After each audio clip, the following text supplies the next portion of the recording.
Il était une fois l'histoire d'une hypersensible qui a la tête dans les nuages et le cœur rempli de paillettes. À l'âge de 6 ans, Camille Séris fait une découverte extraordinaire. Elle sait toucher les autres là où ça fait mal. Une bonne fée s'était certainement penchée sur son berceau pour lui transmettre ce précieux don. Un peu comme John Coffey, héros du film La Ligne verte, Camille a la capacité de capter le mal qui touche son prochain.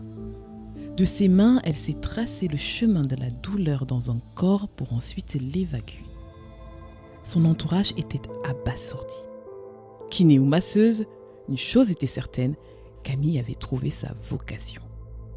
Mais c'était sans compter sur son côté aventureux.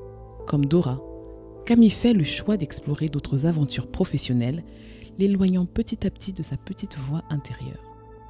Puis un jour survient le drame, suivi d'un blackout et d'une maladie auto-immune qui l'oblige à entreprendre un long voyage intérieur. Il faut accepter l'évidence de l'horreur, qu'un jour, des inconnus ont profané son corps. Comment remonter la pente ? Comment vivre sans être une victime permanente ? En Camille réside la force de l'humilité et l'acceptation de ses fragilités. Quelle liberté! Elle décide que cet événement n'est qu'un épiphénomène de sa vie. Il ne lui ôte rien, elle en fera une force. Aujourd'hui, Camille est une femme sereine, une mère épanouie, une thérapeute généreuse qui nous invite à ouvrir nos cœurs et nous initie à des voyages intérieurs.